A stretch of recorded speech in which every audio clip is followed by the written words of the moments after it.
मिस्र का जालिम हुक्मरान फिरौन अपनी सरकशी में इस हद तक बढ़ चुका था कि खुद को रब्बे आला कहलवाने लगा। इसका जुल्म बनी इसराइल पर इंतहा को पहुंच गया था। उनके नौमौलूद बेटों को बेदर्दी से कत्ल किया जाता और औरतों को जिल्लत की जिंदगी गुजारने पर मजबूर किया जाता।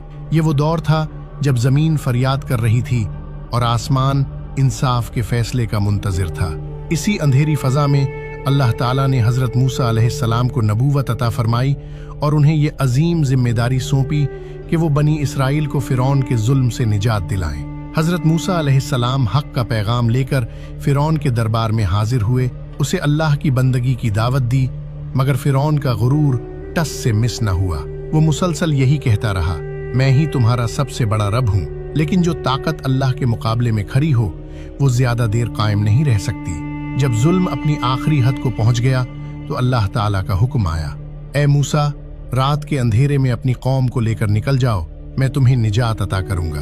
बनी इसराइल मिस्र से रवाना हो गए, मगर फिरौन अपनी पूरी फौज के साथ उनके ताक़ुब में निकल पड़ा। सुबह के वक्त बनी इसराइल समंदर के किनारे आकर रुक गए। आगे गहरा पानी था और पीछे दुश्मन की फौज। खौफ से लोग पुकार उठे, ए मूसा, हम तो पकड़े गए। इस नाजुक लम्हे में हजरत मूसा अलैहिस्सलाम ने कामिल यकीन के साथ फरमाया, हरगिज नहीं, मेरा रब मेरे साथ है, वो जरूर कोई रास्ता निकालेगा।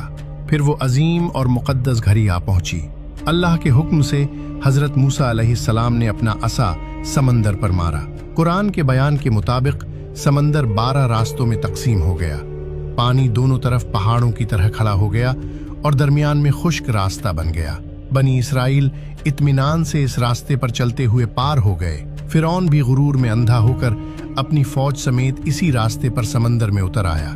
लेकिन जैसे ही हजरत मूसा अलैहिस्सलाम और उनकी कौम सलामती के साथ निकल चुके, पानी दोबारा अपनी जगह लौट आया। फिरौन और उसकी पूरी फौज मौजों की नजर हो गई। डूबते हुए फिरौन ने चीख कर कहा, मैं मूसा के रब पर ईमान लाता हूँ। मगर जवाब आया, अब, जबकि इससे पहले तूने नाफरमानी की और फसाद बर्पा करता रहा।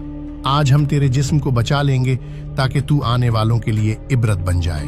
दोस्तों, ये वाकया हमें ये सबक देता है कि जब बंदा सच्चे दिल से अल्लाह पर भरोसा करे, जब जुल्म हद से बढ़ जाए और हक को दबाने की कोशिश की जाए, तो अल्लाह वहां से रास्ता निकालता है जहां अक्ल भी जवाब दे देती है।